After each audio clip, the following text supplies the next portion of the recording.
Thank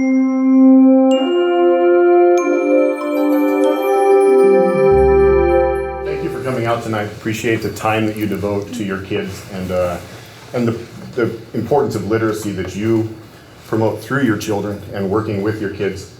And tonight we're lucky. We get to have Gary Johnston here, who's going to help us to learn a little bit about the importance of it and how we can help kids love to read and create that lifelong love of learning. So thank you for being here tonight. Gary Johnston. Thank you, Jay. Appreciate it.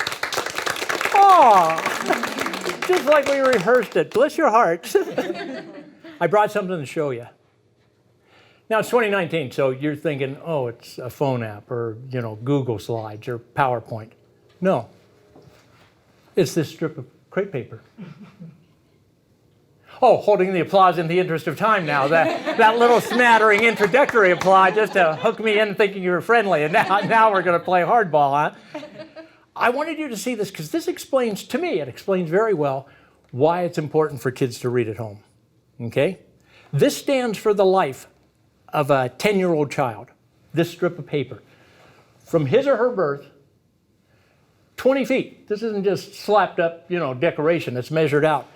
20 feet later, his or her 10th birthday. So this is the entire life of a 10-year-old child, all right?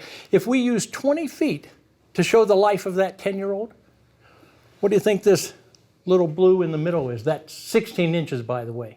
What do you think that? Anybody? This stands for the entire time. This 10-year-old, and let's assume this 10-year-old has finished 4th grade, because kids typically turn 10 in the 4th grade, right? So let's assume our 10-year-old has finished 4th grade. This is the entire time, this 16 inches, that's how much time that 10-year-old will actually spend in school sitting in a classroom. From the beginning of all-day kindergarten, 16 inches later, he or she will leave 4th grade. So this 10-year-old who's been alive 20 feet will spend 16 inches of that 20-foot life actually in school. Does that look about right to you? A lot of people say, well, 16 inches? How's the 10-year-old alive 20 feet and 16 inches of school? That kindergarten through 4th grade, that's 5 years of school, isn't it? How's that only 16 inches? Well, a school year really isn't a year, is it? And that's what we're talking here. A school year, actually in Colorado, it's 180 days for those kids, right? 180 contact days. So actually, they're in school less than 6 months. But we spread it over 9 months. And then we act like it's 12 months because we call it a school year. But that kid will actually spend, let's break it down into hours, just so you get an idea. A 10-year-old child has been alive 87,600 hours. So that's what this whole thing stands for. 87,600 hours. And they will be in school by the time they get out of 4th grade less than 6,000 hours, 5,850 to be exact. So that's the difference between almost 90,000 hours of life, 87,600, and less than 6,000 hours of actual school time. Okay? Politicians see this sometimes and say, hey, that's what's wrong. 16 inches of school out of a 20-foot life. We need to extend the school day and we need to make the school year longer. They're not in school long enough to, that's why Johnny can't read. Yada, yada, yada. They don't know what they're talking about. Politicians. When it comes to kids, they're kids. Okay? Bless their hearts. I don't mean to be mean about politicians, but that's what, they see something like this and they, gee, they're out of school all the time. They're only in school 16 inches. They need to be in school more. They're wrong. They're also dumb. Bless their hearts. My Southern grandma taught me that. Gary, anytime you say something mean or sarcastic about somebody, make sure you bless their heart. That'll help you 2 ways. First, it'll make them think you're not as mean as you really are. And second, it'll help with your sinner's guilt because you probably are as mean as you really think you are. So bless their hearts, those politicians. The problem isn't there's not enough school. At the end of the school day, I don't know about your elementary school kids, but the ones I know are tired at the end of the day. And they're tired of the school year by the end of the year. And I can tell you, after teaching elementary school 20 years, those teachers are tired by the end of the day and by the end of the year as well. So this is enough time, this 16 inches of school time for that 10-year-old, that's enough time to teach him or her to read, okay? So children will learn to read in school. I taught 3rd and 4th grade forever. Never had a kid leaving 4th grade who couldn't read. This is enough time. Teachers are getting paid the big bucks to teach those kids to read. Bless my heart. I saw some teachers looking at me meanly, so, this is enough time to teach them to read. But guys, if this is where they do most of their reading, in this blue school zone, they won't be good readers. They'll leave 4th grade knowing how to read, but not reading very well. Because how much a child reads more than anything else determines how well he or she reads. To quote research, the best predictor we have for how well a child reads is the average number of minutes the child reads per day. Kids who read more read better. And so that's why I want you to see this, parents, to see, here's why it's so important. Look, there's 18.5 feet out of that 20-foot life of that 10-year-old that he or she's not in school. And so if they're not doing most of their reading, the kids who read real well when they left 4th grade, they had done most of their reading outside of school, in the red family zone, where they spend the vast majority of their life. And kids who can't read very well do most of their reading in school when a teacher's making them. Okay, so this is why it's important for kids to read outside of school. Okay? I visited hundreds of homes over the years, over the past 30 years, literally hundreds of homes, to see how families do reading at home. Okay? Most families, about 2/3 of them, tie reading at home, tie the red zone here, the family zone, they tie reading in the red zone back to this 16 inches of school. Okay? Like homework. It's like, oh, let's check our homework. The homework folder comes home, like Chris is my 10-year-old who doesn't like to read. Well, he's in 4th grade. He's older than 10. Chris doesn't like to read. He volunteered to be my kid who doesn't like to read. You can see Chris is older than 10. We've repeated a couple grades. Christopher's the only kid in 4th grade who's shaving, and not shaving very well because he has a full beard. So, all right. But old Chris comes home after school, and we're checking his homework folder. And let's see, some math. I can't help you with that division. You said your teacher doesn't divide the way I divide, so ask her to help you with that. That's new math. Spelling, reading 20 minutes.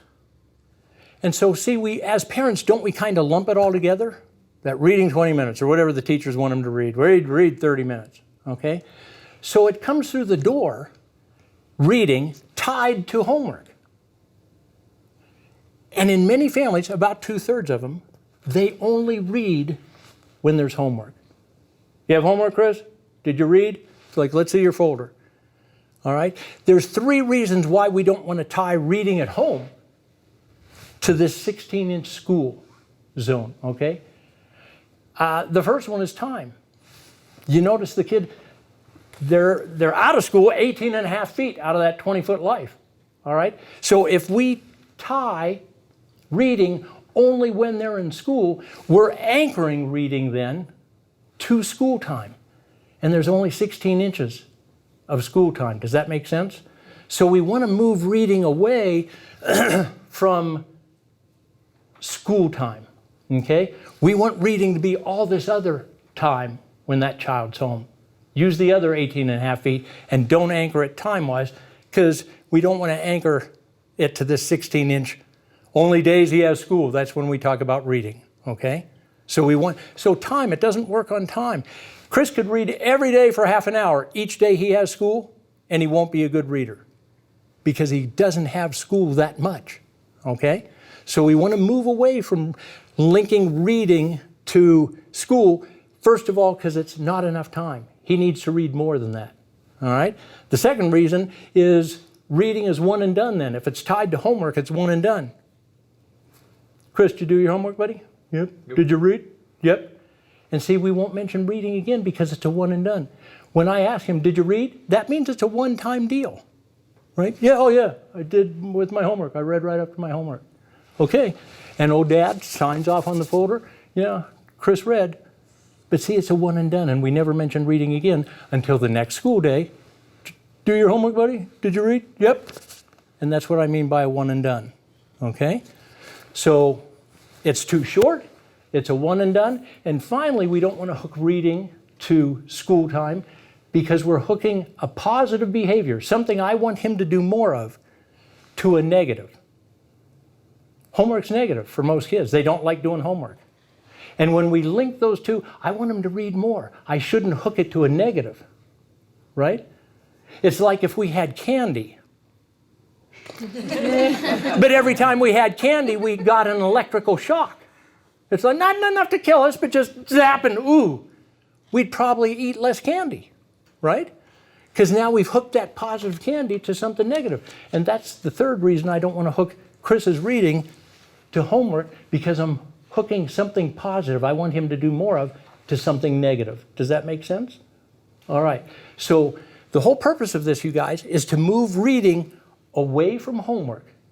Most families treat reading as a school behavior. 2/3 of families, 2/3 of homes only have children read as part of homework. And there's 3 reasons why that's not a great idea. So we want to change in Chris's mind reading as a school behavior. He doesn't like to read. He sees reading as school. He doesn't like it. It's school. It's homework. And he doesn't like it. So I want to move reading away from a school behavior to a family behavior. Okay? And this wasn't old Gary Johnston coming up with this. In the hundreds of families I visited, the ones who raised kids who love to read, I started seeing a universal pattern, what they do over and over again. 5 behaviors that those families did so naturally. It was hard at first to even notice it. But 5 behaviors that instilled the love of reading in those children. And when I asked the families who had kids who loved to read, it's like, wow, how'd you instill that love of reading in them? They didn't know. Oh, we're just lucky, We read and he took to it. But in fact, they taught them to love to read. And they taught them with these 5 things I'm going to go down on the sheet. Now, if you have children at home who love to read, this is one way to teach a child to love to read, okay? There are a lot of ways to teach kids to read. This is one way. If your children love to read, ignore these. You've already got a kid who loves to read. But if you're having somebody that doesn't love to read much, or you think, hey, he or she could love it even more, might try one of these suggestions, but they're suggestions, okay? This is not written in stone. A lot of ways to teach kids to love to read. Here's 5 ways. First step is make it easy to read. Kids who read a lot live in homes where it's easy for them to read. Now, for 2/3 of kids in schools in America, they average less than 4 minutes a day of reading at home. 2/3 of kids in schools in America, elementary schools, average less than 4 minutes a day of reading at home. So they don't read very much. So what are they doing instead of reading? What's taking all their time? Screens. They're in front of a screen. Okay? Now it's a screen age. I'm old. I get it.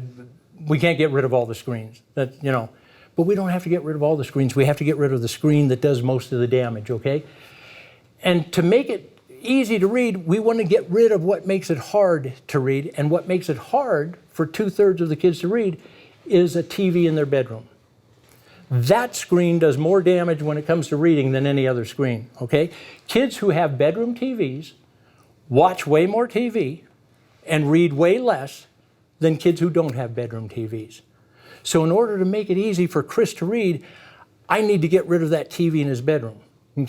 He has a TV in his bedroom. Grandma and Grandpa got him a TV for Christmas. And I didn't think anything about it. Well, I didn't connect that TV in his bedroom to reading. It's like, they got him for Christmas, we put it in there. But now that makes sense. Oh yeah, obviously he'll watch more TV if he has a TV in his bedroom, and he'll read less. And so I want to make him one of those kids that don't have a TV in his bedroom. Now, how do I take the TV out of his bedroom? Hey Chris, I want you to read more, buddy. I'm taking your TV away.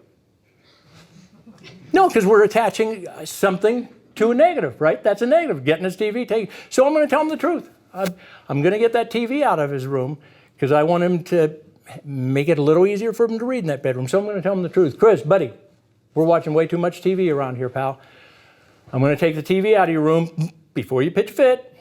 You may watch any of the other TVs we have around in the house, okay? Just not in your bedroom anymore. We're just watching too much TV. I don't mention reading, and I take the TV out. Will this guy pitch a fit? Yeah. If he's like the two kids I raised, he'll pitch a fit, yeah. That's not fair, Dad. You have a TV in your bedroom. Yeah, Chris, and when you're 70, you get to have a TV in your bedroom. Sucks to be you, doesn't it, pal? So we use sarcasm raising our two kids, and now we have sarcastic adults on our hands. But they're funny, so we still like them. So I don't connect it to reading. I just say, hey, buddy, we're watching too much TV. I take the TV out of the bedroom. There's the first step. We made it easy for him to read, at least in that bedroom. And guess what, you guys? He'll watch way less TV. Even though I told him, hey, you may watch any of the other TVs we have scattered around the house. See, when he goes to watch that TV in the family room, somebody else will be already watching that a lot of the time. And then he doesn't get to watch just what he wants, and immediately his TV time will be cut down just by getting rid of that bedroom TV. First step, make it easy to read. Are we good? Second step on teaching this kid to love to read, give him a good choice, bad choice at a point of boredom. Good choice, bad choice at a point of boredom.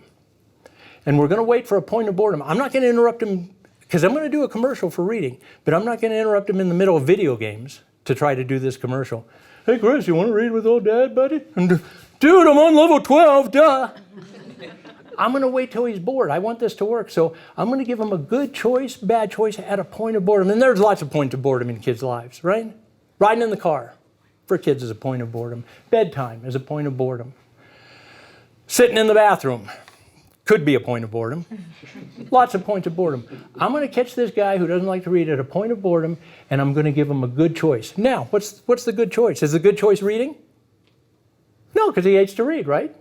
So that's not the good choice. He hates to read. The good choice is being with someone he loves. Children learn to love to read by reading with someone they love. It's that simple. Children learn to love to read by reading with someone they love. They learn, you guys, they love to learn. They learn to love reading just like they learn to love everything else. Children learn to love camping by going camping with people they love. Kids learn to love fishing by going fishing with people they love. And children learn to love reading by reading with people they love. Okay? The problem is 2/3 of kids have no one reading to them at home. Okay? So the good choice is being with someone he loves.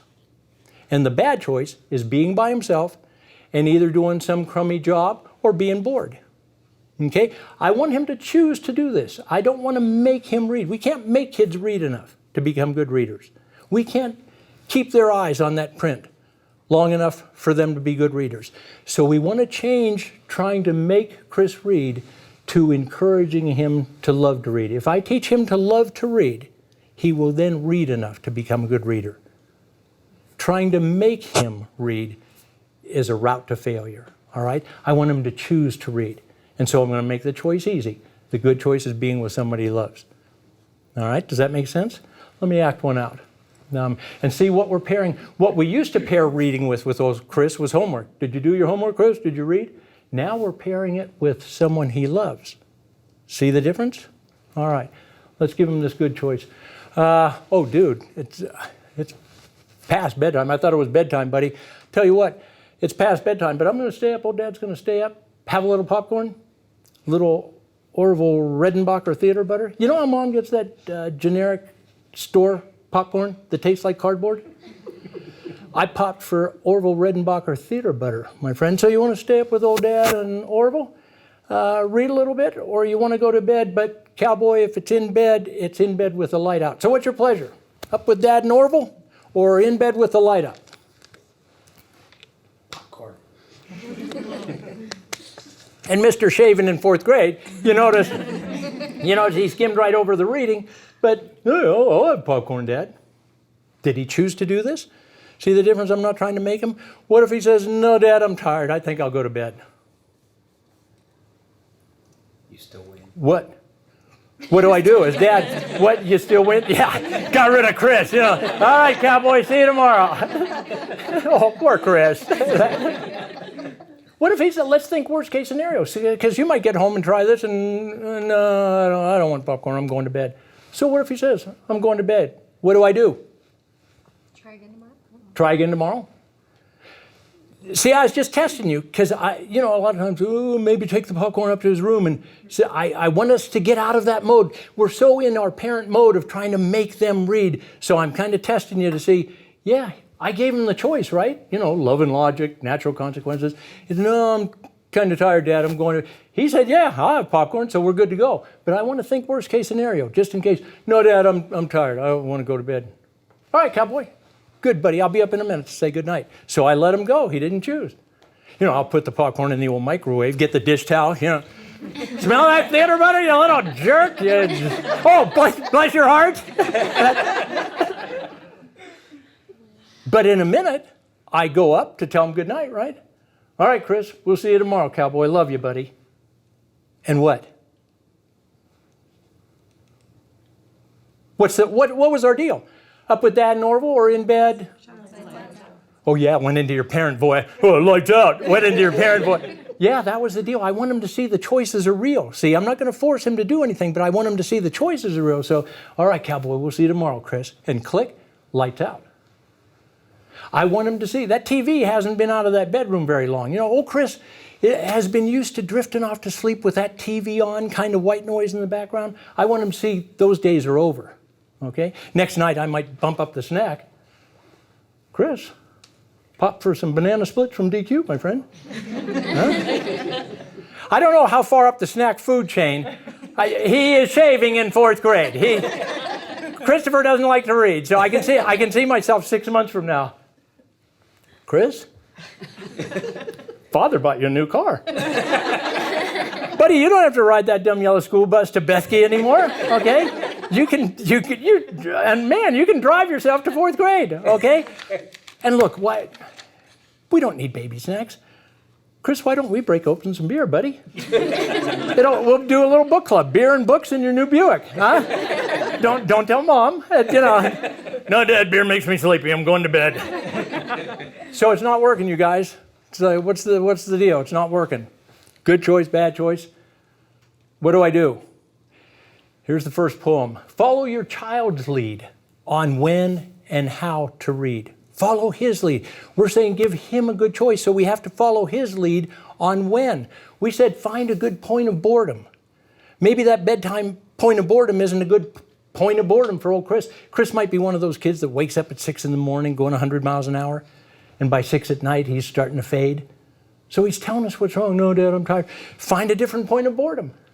How about 10 minutes before dinner's ready? Look at the big old guy. 10 minutes before dinner's ready, and he's in the kitchen whining, how much longer? I'm dying. Perfect point of boredom. Buddy, get those Doritos. Hey, grab those Doritos, Chris. Come on. That'll be our hors d'oeuvre. We'll have an hors d'oeuvre. Get those Doritos. We'll read a little bit and have Doritos till dinner. And Mom, no, that'll spoil dinner. And, get them, buddy. Come on. Now we're bonding guy to guy with Mom on our backs. It's like, oh, actually, I'm sorry, women. You notice how I made the Mom sound screechy? Well, that was what. Why do us guys always make women sound screechy when we imitate them? Oh, look, now the guys don't make eye contact. Hey, you're doing the talking, pal. I don't need the hassle. You know why we make you sound screechy? Because we live with them. Yeah. Because we hear ya. Because when you imitate us guys, you make us sound stupid. Have you ever heard a woman talking in a regular voice? And then she talks like a guy? Yeah, I told John something's wrong with the dishwasher, and he's all, oh, there's nothing wrong with the dishwasher, she's just not loading it right. That's how you make us sound, so no more bad imitations, all right? Namaste. Namaste. See, I know yoga. I live in Windsor. Nobody knows Windsor. We all learned yoga. The whole town learned yoga because Windsor is where people from Boulder go when they want to smoke cigarettes and eat meat.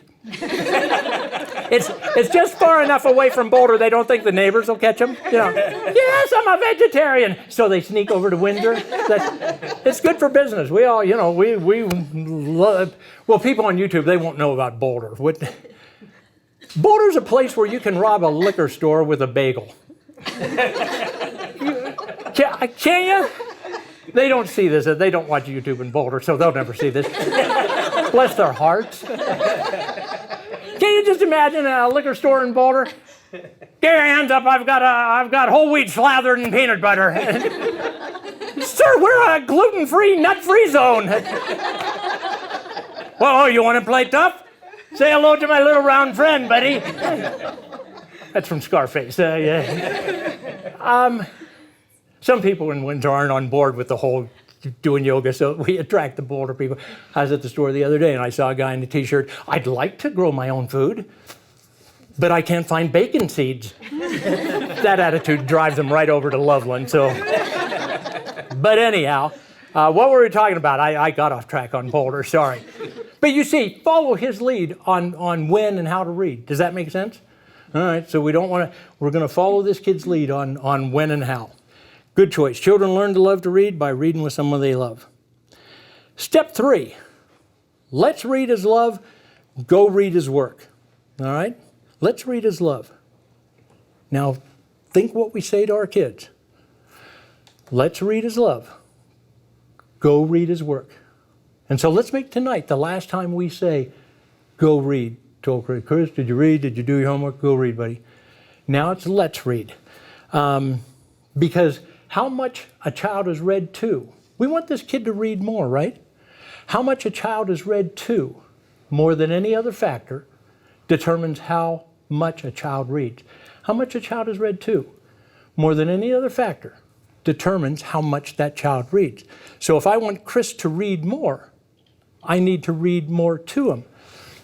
And what's the problem with that? 2/3 of our 10-year-olds don't read very much outside of school. 2/3 of our 10-year-olds have TVs in their bedrooms. And 2/3 of our 10-year-olds have no one at home reading to them. Now why? Why aren't we reading to our 10-year-olds? Because 2/3 of parents stop reading to their children by the end of first grade. Now, if I was reading to Chris, in kindergarten and first grade, why would I stop? Why do 2/3 of us parents stop reading at our kids by the end of first grade?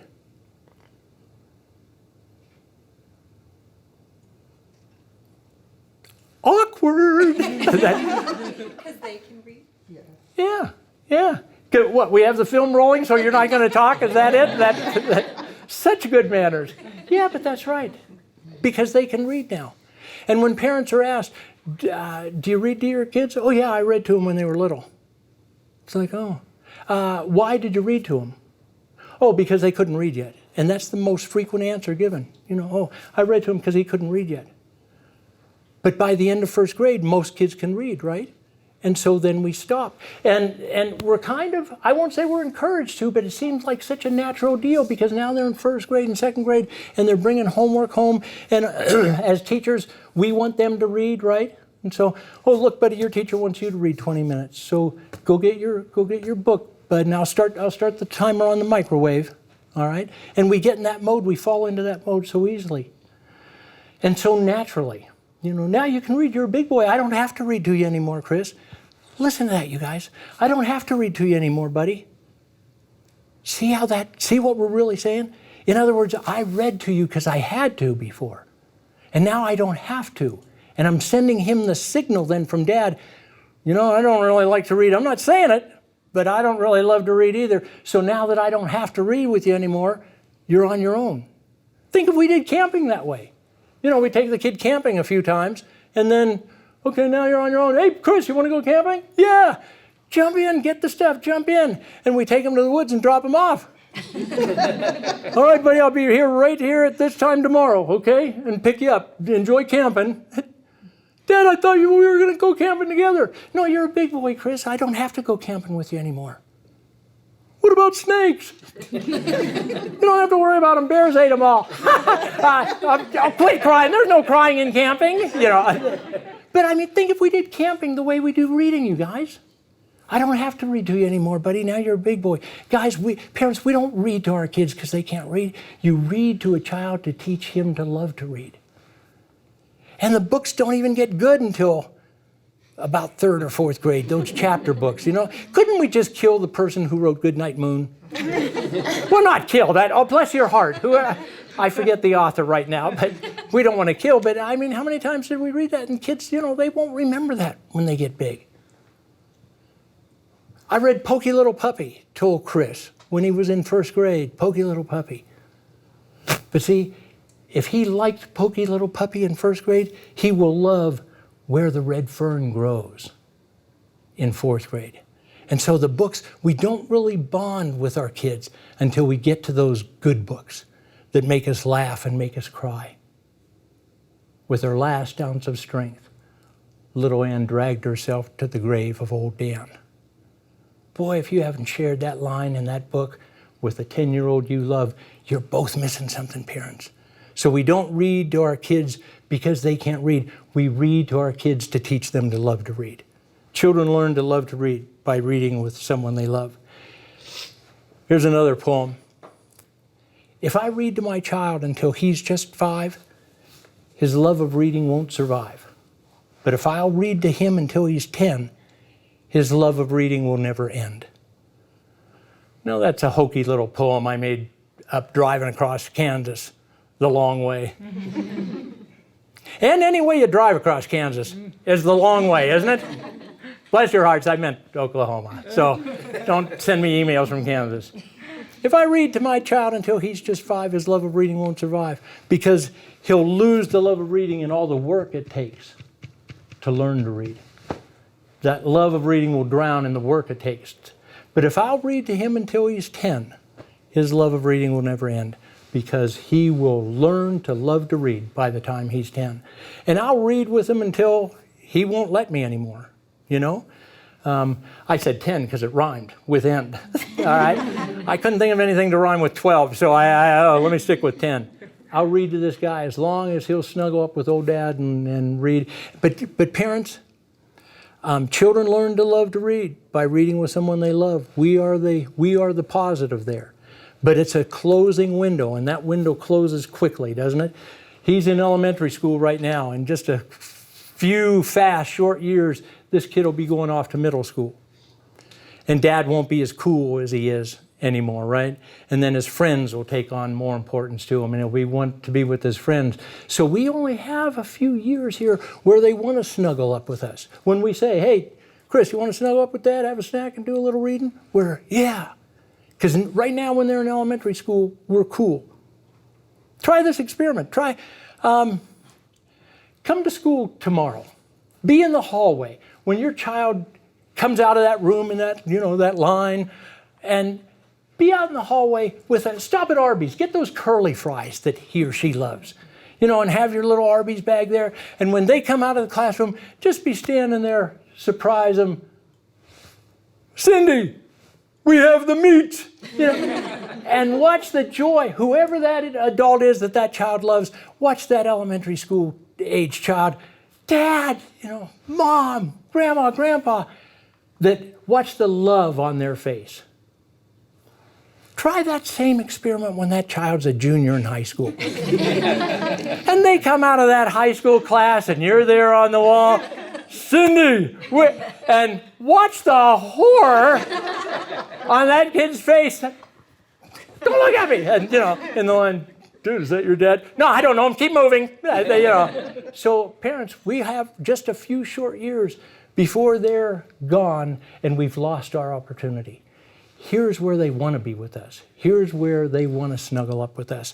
And if we lose that opportunity now, we won't get it back. So this is the time we have to snuggle up with them, because children learn to love to read by reading with someone they love. All right? Where do you stop reading? You stop before they want you to. I don't want to satisfy Chris's appetite to read, right? I want to whet his appetite to read. I want him to read more. And so I'm going to stop each night or each morning, whenever we read, I'm going to stop before he wants me to. And when I say I'm reading, I'm going to give him, remember when we, good choice, bad choice at a point of boredom? I'm going to follow his lead on when that is. And I'm going to also follow his lead on how we read. You want to read, Chris, or you want me to read, buddy? All right. You read, Dad, I'll hold the snacks. Does it matter who reads? Am I trying to teach him to read? What am I trying to teach him to do? To love to read. To love to read, yeah. I'm not trying to teach him to read. That's, again, the teachers are getting paid the big bucks to teach them to read. Let them do that. That's the work of reading. That's the hard stuff. That's the heavy lift. My job at home, and I'm the only one who can do it. Any adult this kid loves can teach this kid to love to read. But only people that this kid loves can teach him to love to read, because that's who he'll want to. So I'm going to follow his lead on how we read. You want to read, Chris, or you want me to read? And Chris said, "Oh, you read, Dad." Don't turn it into school, parents. This is the opposite of school. This is the opposite of learning to read. This is the love of reading. And so if Chris says, "Oh, I'll read that," it's like, "Okay, buddy." And we're sharing some good book, we're, okay, you read. I'm not going to correct him. I'm not going to say, "Sound out that word." The only time I'll help him is if he asks me, "What's that word, Dad?" And if he asks me a question, I'll tell him right away. "Oh, that's rendezvous," or whatever. I won't ask him to sound it out, or I won't ask him, "Do you understand that sentence?" That's school, guys. He gets enough school. This is enough school time. We're trying to balance the work of reading with the love of reading. So if he wants to read, I'm not going to be critical. And as soon as "Okay, now, Dad, you read." All right, good. Because it's two people who love each other sharing a good book. And nothing cuts into a good book more than, "Sound it out, Chris. Come on, you can sound it out." That's not what this is about. That doesn't teach a child to love to read, okay? We're about teaching him to love to read. Because if he loves to read, he will read enough to figure out those words down the road, all right? So where do you stop? You stop before he wants you to, and at a cliffhanger, because we want him to continue. I'm not going to read to the end of a chapter, because reading to the end of a chapter usually provides some closure, right? And then less motivation for him to continue. So I'm going to stop before he wants me to, and then I'm going to give him a good choice, bad choice, and allow him to continue. So I'm going to stop before he wants me to, and at a cliffhanger. Stopping at cliffhangers has worked for soap operas for like 800 years, right? Is she having Maxwell's baby? Or John's? And what? And then they fade to black, so we watch the world turning again tomorrow. So that's what we're going to do with this guy. Let's say Chris and I, we're snuggled up on the couch having our Orville Redenbacher, and we're reading the book Shiloh. Shiloh, we have a dog at home, so we're reading a dog book. Shiloh's about a 10-year-old Marty Preston, this kid who has a beagle named Shiloh that he got from the mean guy down the road, Judd Travers. Okay? And Marty is intrigued by Judd. Judd is a rough, tough guy. He sneaks down to Judd's property to spy on Judd, to see what Judd does at night. But Judd catches him. So let's say Chris and I have been reading for about 10 minutes. So we're not talking a long time here. Just enough to hook him, okay? So we're reading about 10 minutes, and we get to this part where Judd Travers catches Marty down on his property. And let's say he wants me to read, so I'm reading. I came around the bushes, and there stands Judd Travers, big as life, staring right at me.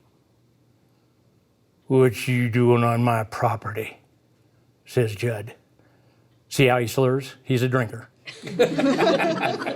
Judd, not Chris. Well, yeah, in the Buick, but we don't drive. That's just our book club. "I told your old man I ever catch you on my land, you got trouble, and now, boy, ain't you got some trouble?" And Judd raised the rifle he was carrying, and when he cocked that thing, it sounded like a branch snapping. "Now what we gonna do, boy?" "Ooh, Chris, I'm going to stop right there, cowboy." "Ooh, Dad!" He wants to see if bullets are going to fly, whatever. So I read to him, stop before he wanted me to, no more than about 10 minutes, and now I give him the good choice, bad choice. I have him hooked. I can tell he's with me. It's like, "Oh, no, I'm stopping there, bud, but I'll tell you what. If you're in bed reading, the light stays on. If you're not reading, the light's off. I'll be up in a minute to say goodnight." And I give him the book. So look how easy that is. Just a little bit, hook him, stop before he wants you to at a cliffhanger, and allow him to continue. "Hey, if you're in bed reading, buddy, the light stays on." And in a minute, I'll go up and check, and if he's reading, the light stays on. Maybe that book's too hard for him. He doesn't have to be reading this book. There should be stuff in his bed to read. He should have to shove stuff over. We'll talk about that in the next step, to get in that bed. So, but if he's reading in bed, and look at that good choice, bad choice. Hey, I can be up here reading a little bit, or I can be sitting in the dark. And if I go up and he's reading, I'll let the light stay on. And in fact, I'll let him read himself to sleep. I won't come back and turn the light off. Because kids who read themselves to sleep for a couple weeks won't be able to get to sleep without reading by about that third or fourth week. So I want him to read himself to sleep. And a lot of parents say, what if the next day is a school day? I don't care. As a parent and as a teacher, I would let my kids read themselves to sleep. Let's say it's the next day in school, and old Chris read himself to sleep last night, and now here's our fourth grade, table 1, table 2, and old Chris is over here starting to nod off.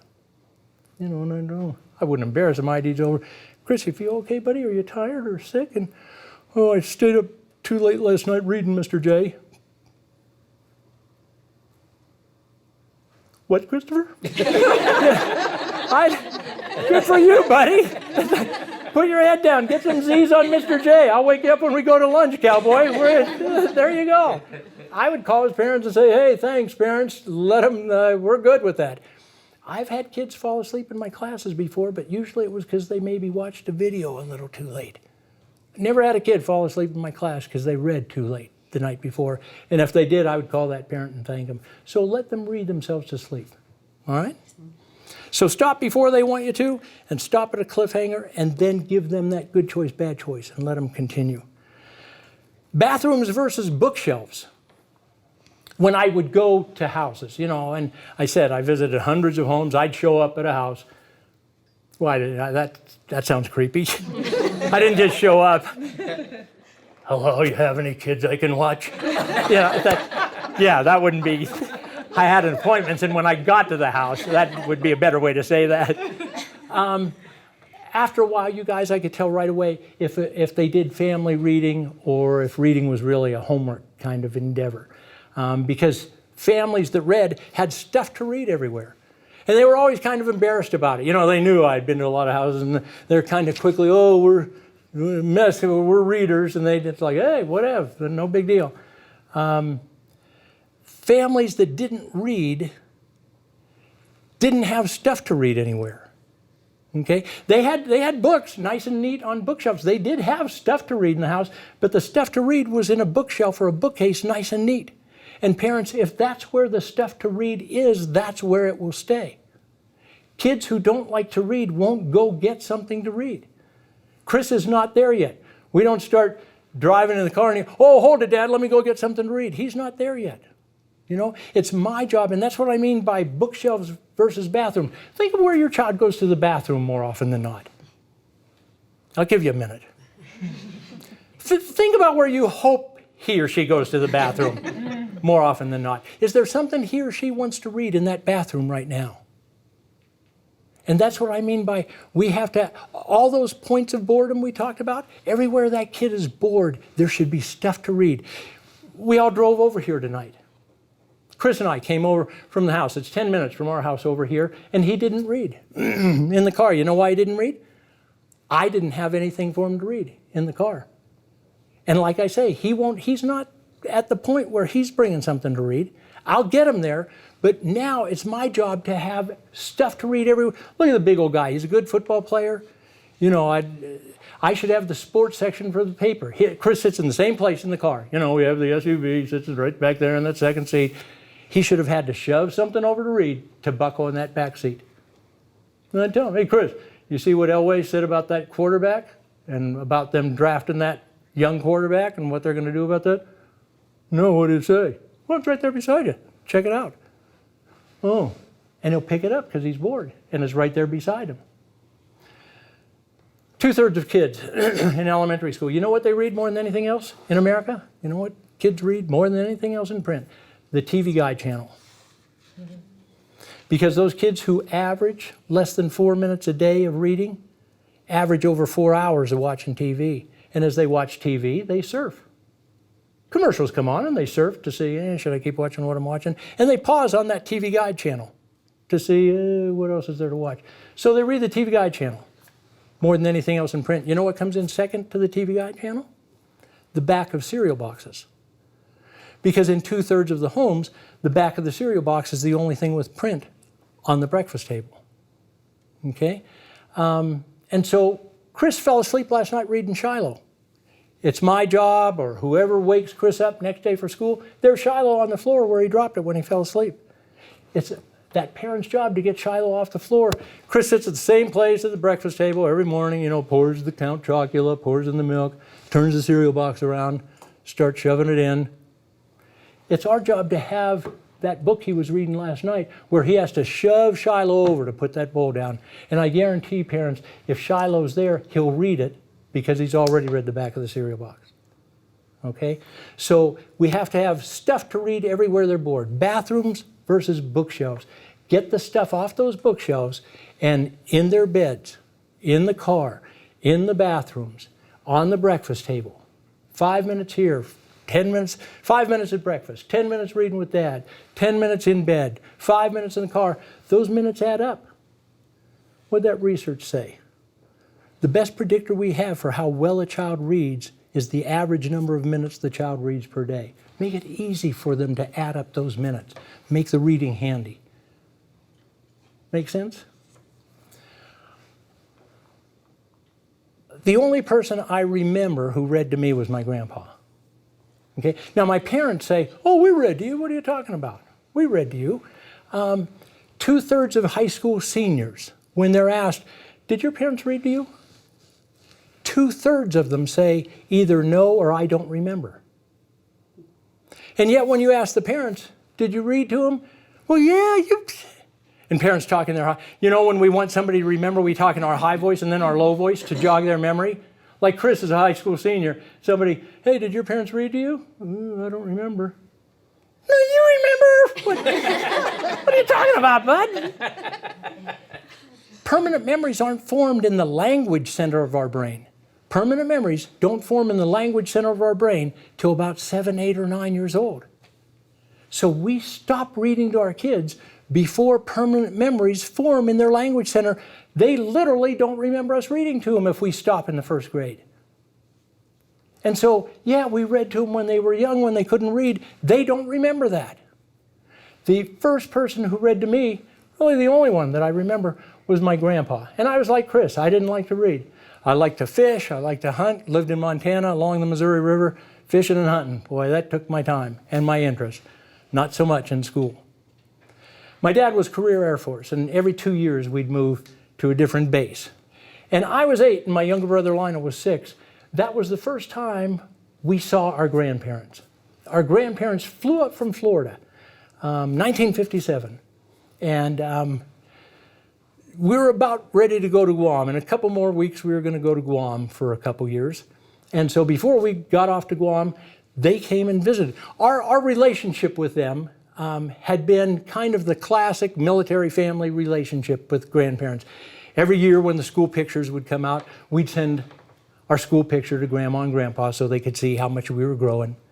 And on our birthday, we'd get a card from Grandma and Grandpa with $1 in it. And that was a relationship. Because, people didn't fly and visit like they do nowadays, back in 60-some years ago. And so they came to visit. I was 8, my younger brother Lionel was 6. We didn't know it at the time, but after Grandpa passed away, Grandma told us she came to live with us. And they came to visit. They came up and said they wanted to visit us before we got off to Guam. But in fact, Grandpa had gotten bad news from the doctor. And when he got that bad news, he told my grandma, "I better get up to Montana and say goodbye to Sister," as they called my mom, "and meet those 2 grandbabies." The bucket list, when the bucket list become the bucket list, guys, they become real simple then, because on his bucket list before was he always wanted to take Grandma to Belgium and France where he fought in World War I and show her the villages where he had been a soldier in World War I. But when he got that bad report from the doctor, the bucket list became, "I better go say goodbye to Sister and meet those grandbabies before they get off to Guam." And so innocent kids, we didn't know that, we just know Grandma and Grandpa, wow. And that first night they were there, we were finishing up dinner, and my dad wasn't there, so it was Grandma, Grandpa, the two boys, and my mom. And Grandpa stands up, and he says, ladies, if you'll excuse us, gentlemen, I believe we're going to retire to the reading room. And Lionel and I keep eating. Weren't real swift on the uptake. He said, gentlemen, are you gonna join me? And he was looking right at us, so I wasn't the sharpest tack in the old bulletin board, but I could tell, oh, he wants me to say something. And I said, yes. So we get up and follow this kind of new to us Grandpa down the hall to the reading room. I didn't know we had a reading room. Turns out we didn't.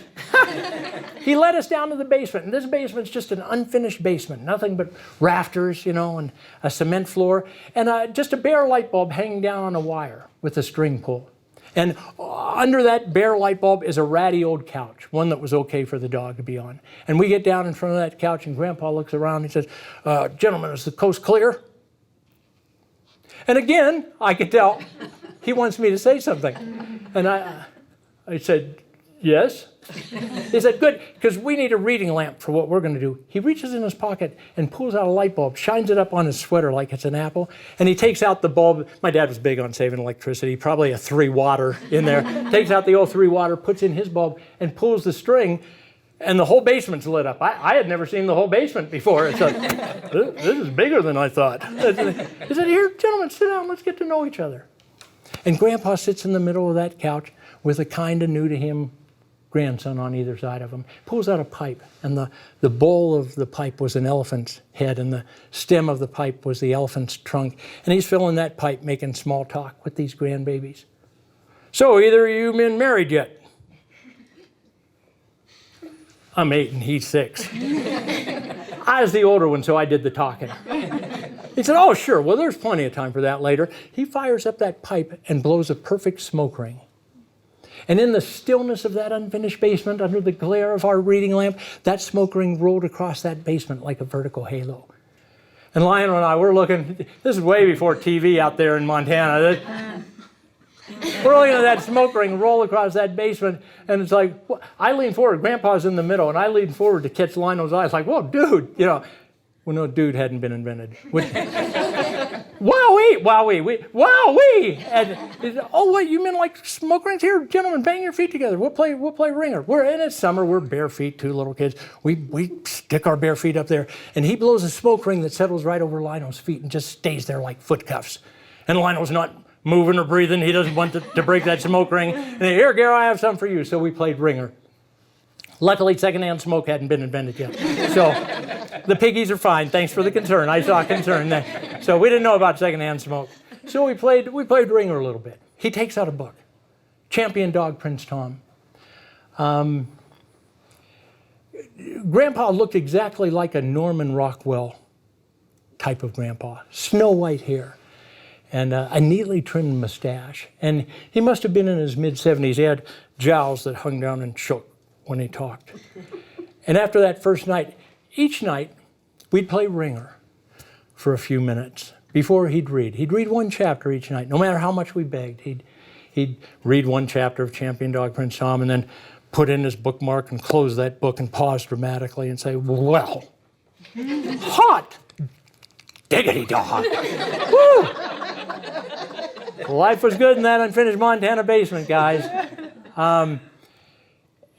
Parents, he did exactly what I'm encouraging you to do.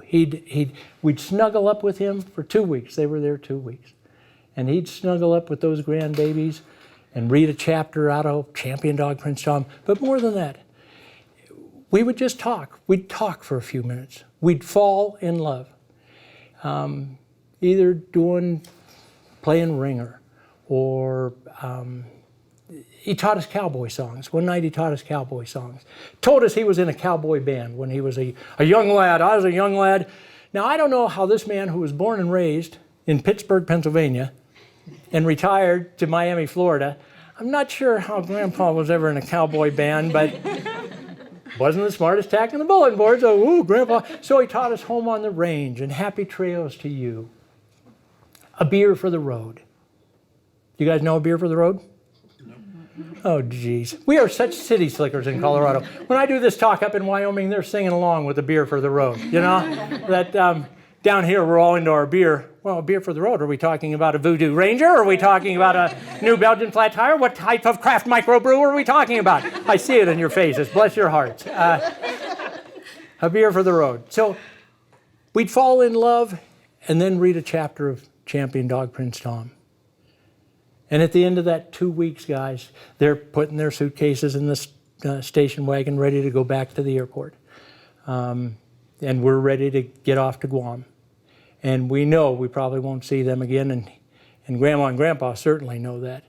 And Lionel and I are crying. Boy, he hugged us up. Let me hydrate here. Talk among yourselves. Give us a topic, Chris. He hugged us up. I think he tried to break the news to those two young, innocent kids. He said, "Hey, fellas, remember what I told you.